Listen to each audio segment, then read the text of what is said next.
All right, let's jump right in today. We're going to be going back in time, back to ancient Jerusalem, and we're taking a deep dive into, well, some pretty intense stuff. Yeah, definitely some heavy material. We're going to be looking at excerpts from the Gospel of Mark, specifically chapter 13. You might know it as the Olivet Discourse. Yeah, and it's a really fascinating section because it's basically Jesus giving his disciples kind of a sneak peek into the future. I mean, he talks about wars, disasters, persecution, even the end of the world as they knew it. It's all there. Wow, that's a lot to unpack. But even if you're not like super religious or anything, I think there's still a lot to learn from this deep dive. Absolutely. I mean, these themes, they're universal, right? Uncertainty, preparing for like upheaval, the whole end times idea. It's something that's resonated across cultures and time. Yeah, it really taps into something deep within us. Yeah. You know, that human fascination with the unknown, the mysteries of life and death. Okay, so let's set the stage here. Can you give us a little context for what's going on in this passage? All right, so picture this. Jesus and his disciples, they're leaving the temple in Jerusalem, you know, this magnificent structure. Yeah, I mean, I can only imagine. The architecture must have been incredible. Absolutely. And one of the disciples, he's clearly in awe of the whole thing. He even makes a comment about the tremendous stones and buildings. So he's kind of admiring the symbol of stability. Yeah. And permanence. Right. Like, this temple's going to be here forever. Exactly. And that's what makes Jesus' next statement so powerful. I bet. He basically says, you see all this, it's all coming down, every stone will be overturned. Oh, wow. Okay. Talk about a reality check. So, what happens next? Do the crowds, like, freak out? I mean, this is some serious stuff. Yeah, you'd think so, right? But actually what follows is a more private conversation. Oh, interesting. Between Jesus and 4 of his closest disciples. Peter, James, John, and Andrew. And they go to the Mount of Olives, overlooking the city. Okay, so they've got this incredible view of Jerusalem. Mm-hmm. And Jesus is about to drop some serious knowledge on them. It really adds this layer of anticipation and gravity to the whole scene. Okay, so Jesus has their full attention. What kind of future does he lay out for them? Well, he starts by warning them about false prophets, people who will come claiming to be the Messiah and try to lead people astray. Yeah, that's a recurring theme in a lot of religious and spiritual traditions, isn't it? This idea that during times of turmoil or uncertainty, that's when people are most vulnerable to deception. Absolutely. And it's a theme that's still relevant today. You know, we're constantly bombarded with information, and it can be hard to sift through what's true and what's not. Absolutely. So, false prophets. What else? Then he shifts gears a little bit, and he starts talking about global upheaval, wars, rumors of wars, nations rising against nations, widespread panic and fear.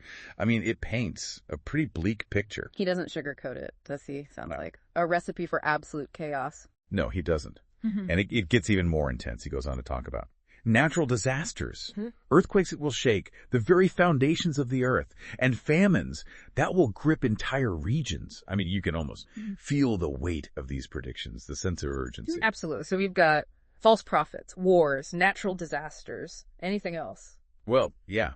He also warns his disciples about the persecution that they will face, even from their own families. I mean, imagine being rejected and betrayed by those closest to you simply because of your beliefs. Yeah, he actually says in the text, brother will hand over brother to death and a father his child. Right. That's chilling stuff. But okay, so in the midst of all this darkness, does he offer any glimmer of hope? Yes, he does. He emphasizes that. Despite all this hatred and persecution, those who endured to the end will be saved. This concept of endurance, that's so central to a lot of spiritual traditions, right? It's not just about physical survival. It's about spiritual resilience. It's about staying true to your faith and your values, even when it's incredibly difficult. Exactly. And I think it's a message that resonates with people, regardless of their religious beliefs.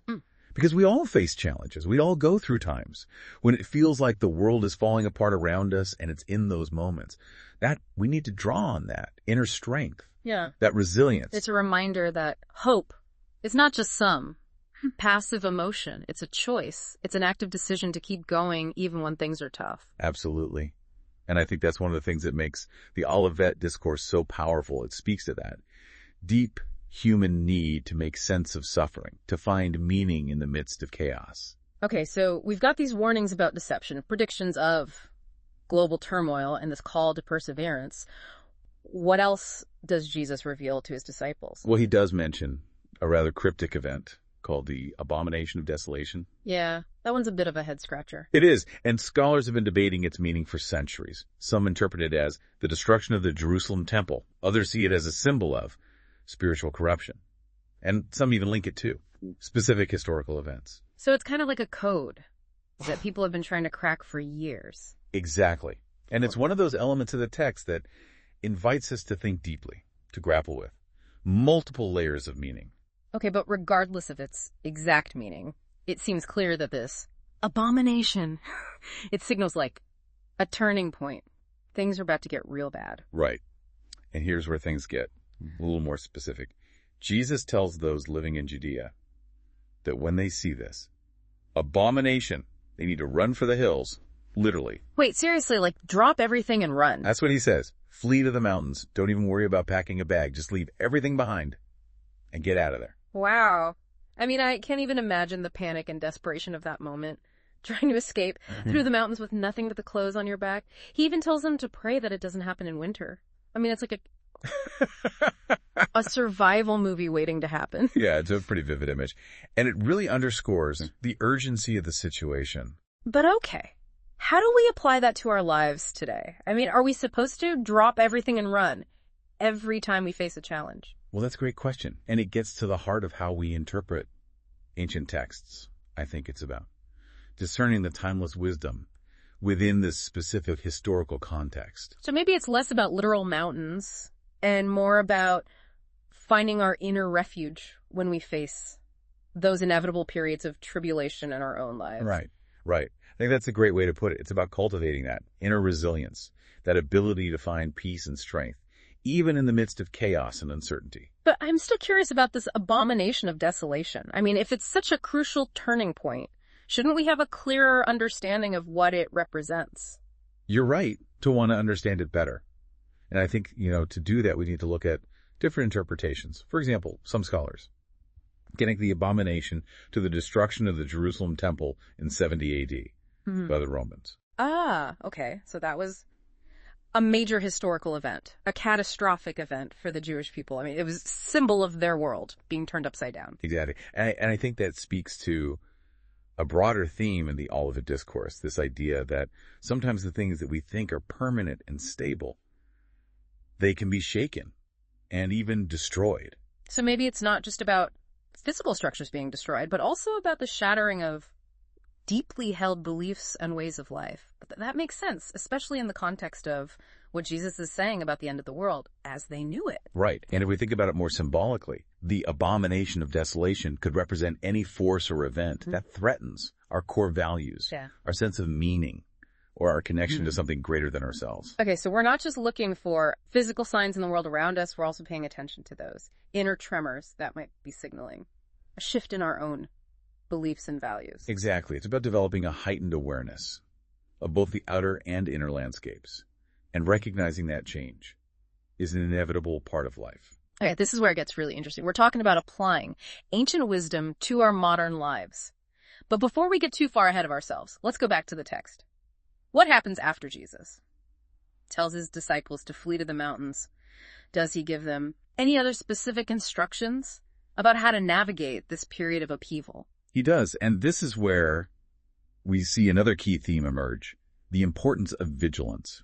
Okay, I'm intrigued. Tell me more about this idea of vigilance and how it plays into the Olivet Discourse. Well, Jesus warns his disciples to be on guard against false messiahs who will try to deceive people with all sorts of signs and wonders. It's like he's saying, don't be fooled by flashy displays or empty promises. Stay true to your core values, and don't be swayed by those who try to lead you astray. So it's not enough to just flee to the mountains. You also have to be discerning about who and what you follow. This theme of discernment, it seems incredibly relevant today, especially with the constant influx of information and the rise of social media. It's like we're bombarded with messages and ideologies all the time. And it can be really hard to sift through it all and figure out what's true and what's not. That's a great point. And it speaks to the timeless relevance of the Olivet Discourse. Even though it was written centuries ago, it addresses core human challenges that we still face today. The struggle to discern truth from falsehood, the need to stay grounded in our values when the world feels chaotic, and the search for meaning in the face of suffering and uncertainty. All right, so we've got these warnings about deception, the call to vigilance, and the instructions to flee to the mountains when the abomination of desolation appears. What else does Jesus reveal about this period of upheaval? Does he give any indication of how long it will last or what will happen after it's over? He does. And this is where the imagery gets incredibly vivid and, to be honest, a bit terrifying. He starts talking about cosmic signs, the sun going dark, the moon no longer giving its light, stars falling from the sky. It's pretty intense. Whoa, hold on. It sounds like something out of a science fiction movie. Is he talking about literal astronomical events, or is this more symbolic language? Yeah, that's a great question. And it's one that scholars have debated for centuries. Some interpretations focus on the literal meaning, seeing these cosmic signs as actual physical events that will precede the end of the world.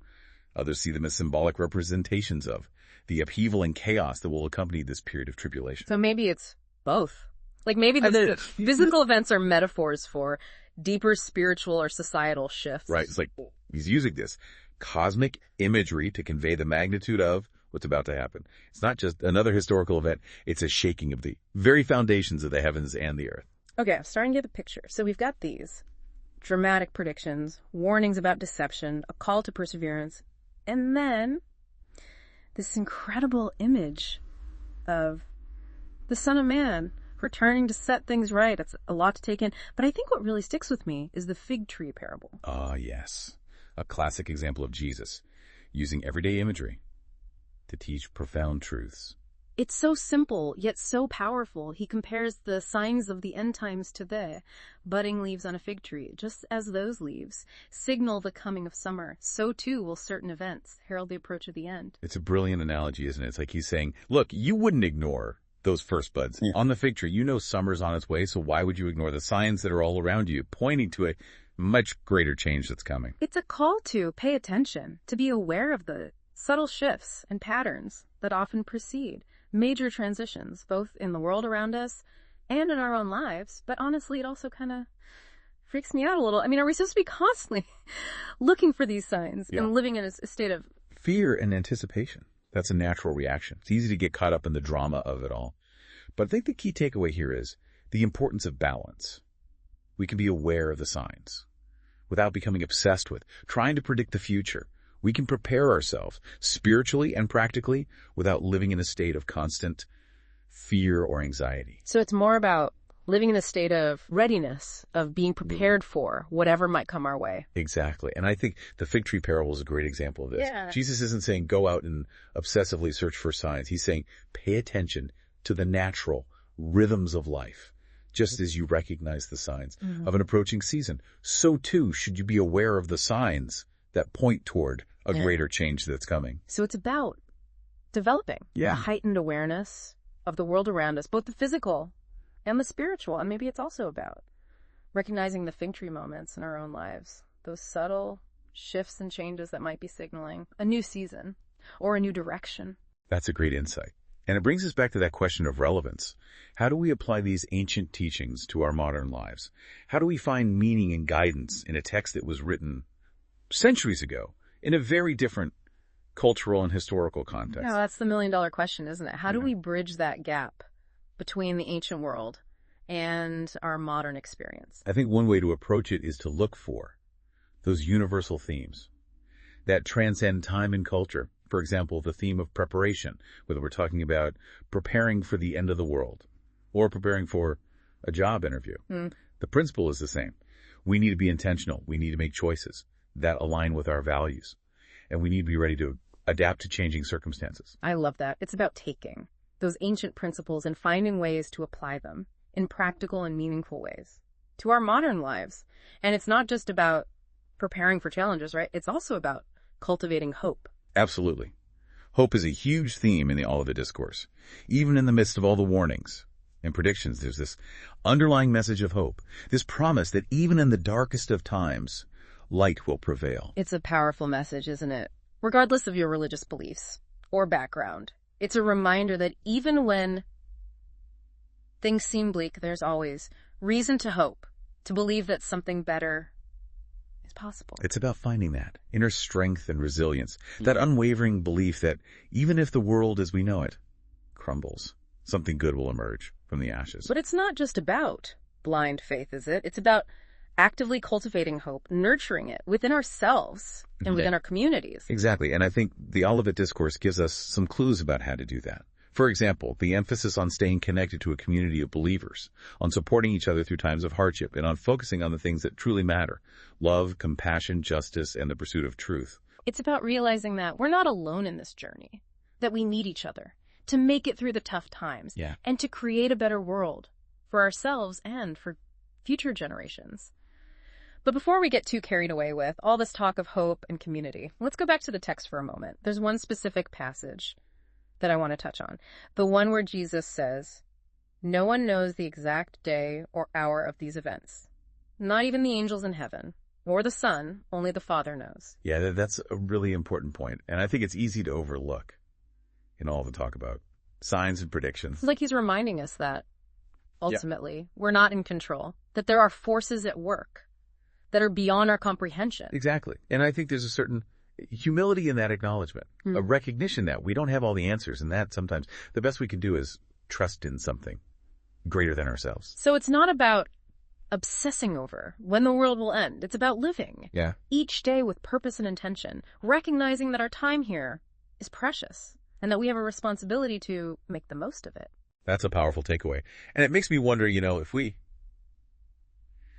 strip away the man, specific religious language, and imagery, what universal truths can we glean from this ancient text? What does it mean to live with an awareness of their impermanence of all things? How do we cultivate resilience and hope in the face of inevitable change and uncertainty? And perhaps most importantly, what legacy do we want to leave behind? Knowing that our time here is limited. Those are big questions, and I think they're questions worth pondering as we continue our exploration of the Olivet Discourse. Okay, so picking up where we left off. Remember how we were talking about the Son of Man returning in the clouds with great power and glory? Yeah, it was giving me major, blockbuster movie vibes. Yeah. Except this isn't Hollywood. This is a text that shaped religious beliefs for centuries. Yeah, exactly. And in that context, that image of the Son of Man returning, it's deeply meaningful. I mean, it represents the culmination of history, this moment of divine intervention in human affairs. So it's not just about the end of the world. It's about a new beginning, a restoration of order and justice. A common interpretation. Yeah. And it ties into this idea of God's ultimate plan for humanity, a plan that encompasses both judgment and redemption. Okay, so we've got these dramatic predictions, these warnings about deception, and then this incredible image of the Son of Man returning to set things right. I mean, it's a lot to take in. It is. And it's important to remember that. We're dealing with complex theological concepts here, concepts that have been interpreted and debated for centuries. Yeah, and we're not here to provide any definitive answers or tell anyone what to believe. Not at all. Our goal is to just explore the text, unpack its layers of meaning, and encourage critical thinking, engage with the material in a thoughtful way. Absolutely. And speaking of layers of meaning, there's something that's been bugging me. We talked about how no one knows the exact day or hour of these events. Right. Not even Jesus himself. But then we also discussed the fig tree parable, where Jesus tells his disciples to pay attention to the signs that point toward the end. So which is it? Are we supposed to be looking for signs, or are we supposed to just accept that? We don't know when it's all going down. That's a great question, and it highlights a tension that runs throughout the Olivet Discourse. On the one hand, we have this emphasis on vigilance, being aware of the signs that point toward the end. But on the other hand, there's this clear statement that the timing of these events is ultimately a mystery, known only to God. So how do we reconcile those two seemingly contradictory ideas? I think it comes down to finding that balance between awareness and acceptance. Yeah. We can be aware of the signs without becoming obsessed with trying to predict the future.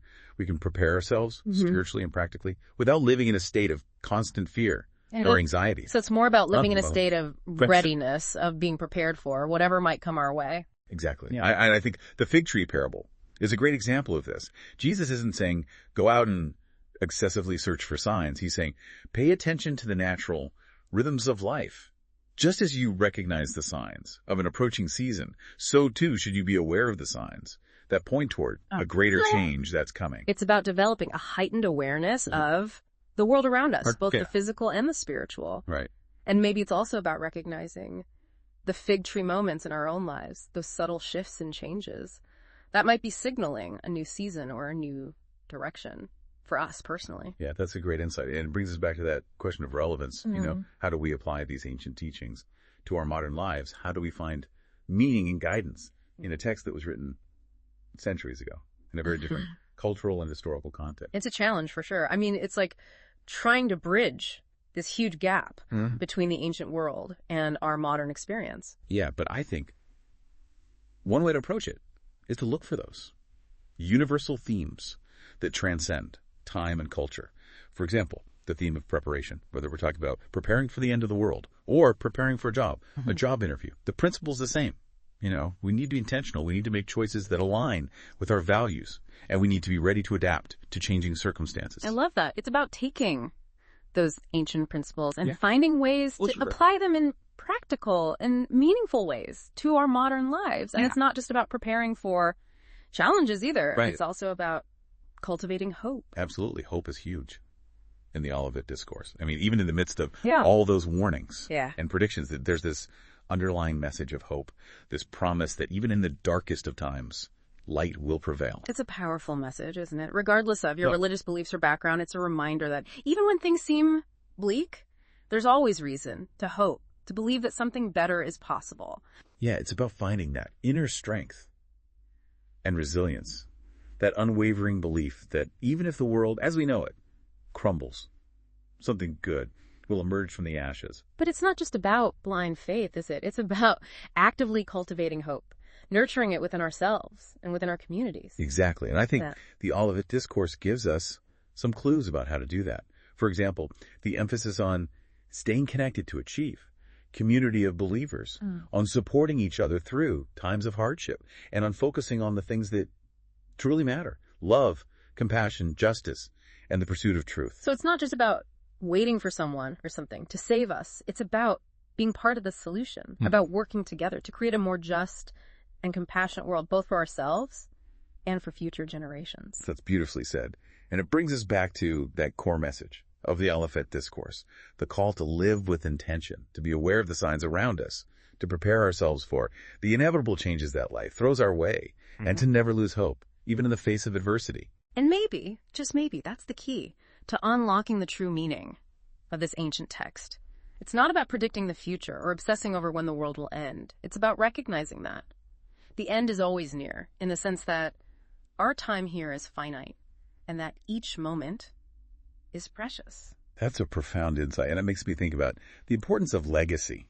You know, what do we want to leave behind? When our time here is done, well, what kind of world do we want to create for those who come after us? Those are questions that we all need to grapple with, regardless of our beliefs or backgrounds. And maybe that's the most enduring message of the Olivet Discourse: the call to live a life of meaning and purpose, to make a positive impact on the world, and to leave behind a legacy that will inspire future generations to do the same. I couldn't have said it better myself. But before we get too lost in these big picture questions, let's take a step back and look at one specific passage from the Olivet Discourse that I think often gets overlooked. Okay, I'm intrigued. Which passage are you thinking of? Oh, the one where Jesus talks about the importance of discernment.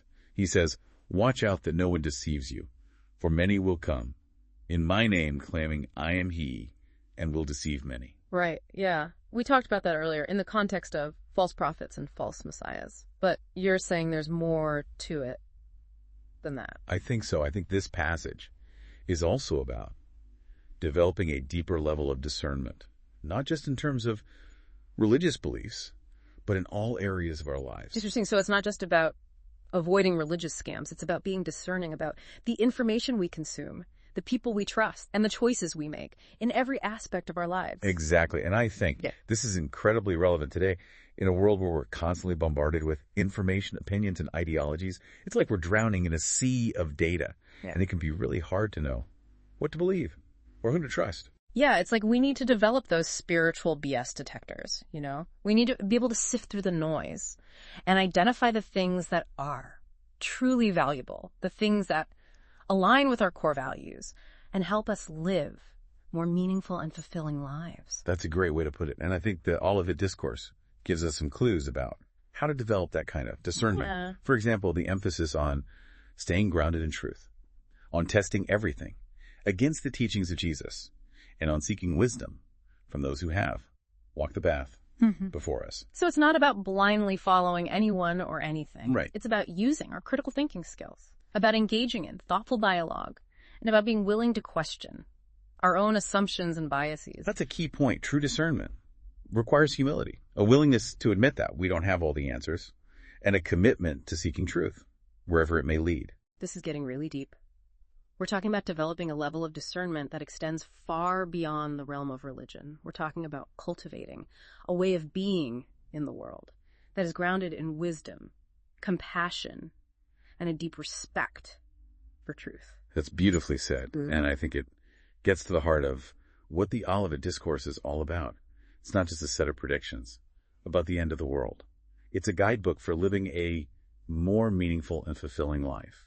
A life that is grounded in truth, love, and a deep connection to something greater than ourselves. I love that. It's like the Olivet Discourses. Less about predicting the future and more about empowering us to create the future we want to see, both for ourselves and for the world around us. Exactly. And that's a message that resonates across cultures and belief systems. It's the message that speaks to something deep within the human spirit, something that yearns for meaning, purpose, and a connection to something greater than ourselves.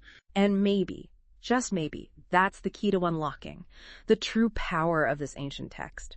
It's not about fearing the end. It's about embracing the present moment and living each day with intention, purpose, and a deep sense of gratitude for the gift of life. But honestly, talking about gratitude in the context of the Olivet Discourse feels a little strange, doesn't it? I mean, we're talking about wars, famines, earthquakes, and the end of the world. You're right. It does seem a bit paradoxical. Yeah. So maybe that's the point. Yeah. Maybe the Olivet Discourse is Yeah. inviting us to find gratitude even in the midst of suffering. Yeah. To recognize that even in the darkest of times, there's always something to be thankful for. So it's not about ignoring the difficult realities of life. It's about choosing to focus on the good, on the things that give us hope and strength, and on the people who make our lives richer and more meaningful. That's a beautiful way to put it. And it reminds me of a quote from Viktor Frankl, the Holocaust survivor and author of Man's Search for Meaning. He said, "Everything can be taken from a man but one thing, the last of the human freedoms to choose one's attitude in any given set of circumstances, to choose one's own way." Wow.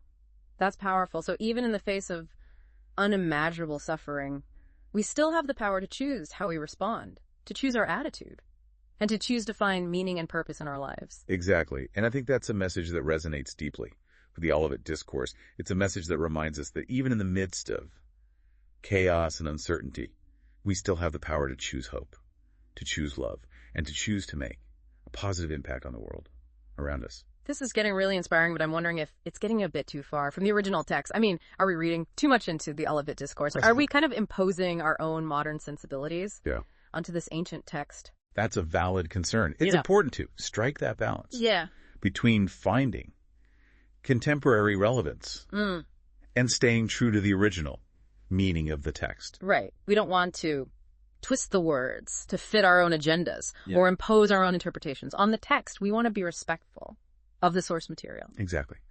But I think it's also important to remember that the Bible, like any great work of literature, it's a living document, Its meaning continues to evolve and unfold as new generations engage with its teachings. So it's not a static text that's locked in time. It's a dynamic source of wisdom that can speak to us in new and profound ways as our understanding of the world and ourselves continues to evolve. That's a great way to put it. And I think that's what makes the Olivet Discourse so compelling. It's a text that challenges us to think deeply, to question our assumptions, and to find meaning and purpose in a world that often feels chaotic and uncertain. It's a text that invites us to embrace the present moment, to live each day with intention, and to leave behind a legacy that will inspire future generations to do the same.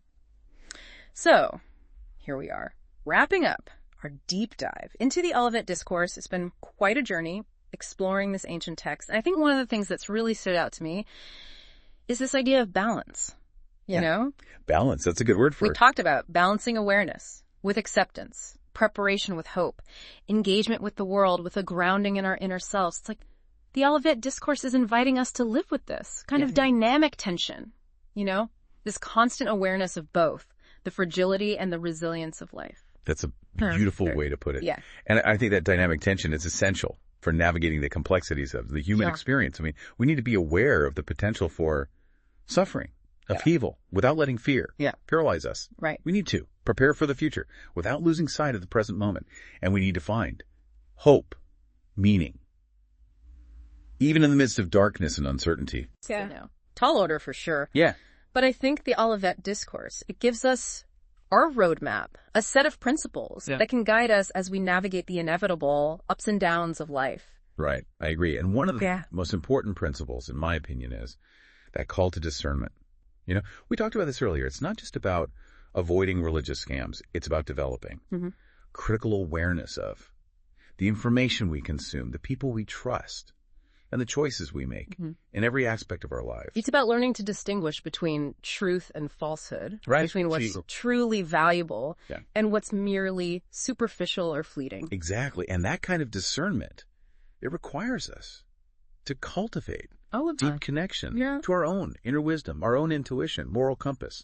So it's not just about following the rules or blindly accepting what we're told. It's about developing our own capacity for critical thinking, ethical decision-making. That's right. And I think the Olivet Discourse, with its emphasis on vigilance and preparedness, it invites us to become more conscious, more aware, more responsible for the choices we make, both individually and collectively. It's like we're being called to step into our full potential as human beings, to become more than just consumers of information, followers of trends. We're being invited to become active participants in the unfolding of history, to shape the future with our choices and actions. That's a powerful way to frame it. And it brings us back to that core message of hope that runs throughout the Olivet Discourse. Even in the midst of predictions about upheaval, suffering, there's this unwavering belief that love will ultimately triumph, justice will prevail, and that a new era of peace and harmony is possible. Yeah, it's a message that resonates deeply with me, especially these days, when the world often feels so divided and uncertain. I understand. And I think it's important to acknowledge that the Olivet Discourse, like any ancient text, it can be interpreted in multiple ways. Right. Some people might focus on the more apocalyptic elements, the predictions of doom and destruction. But I think it's also possible to read this text through a more hopeful lens, to see it as a call to action, an invitation to build a better world, and a reminder that even in the darkest of times, the human spirit has an incredible capacity for resilience, compassion, and creativity. That's a beautiful message to end on. And I think it leaves our listeners with a lot to ponder. What are those fig tree moments in their own lives, signaling a need for change or a new direction? How can they cultivate a deeper sense of discernment and awareness in their daily choices? And perhaps most importantly, how can they contribute to building a more just, compassionate, and hopeful world, even in the face of uncertainty and challenge? Those are excellent questions. And I think they're questions that each of us needs to grapple with. In our own way, the Olivet Discourse, with all its complexity and ambiguity, it offers us a framework for engaging with these questions, for exploring the depths of our own beliefs and values, and for finding meaning and purpose in a world that is constantly evolving. It's been an incredible journey exploring this text with you. Thanks for sharing your insights and helping us unpack these challenging but ultimately inspiring teachings. It's been my pleasure. And to our listeners, thank you for joining us on this deep dive. We hope it sparked your curiosity, challenged your assumptions, and left you with a renewed sense of hope and possibility.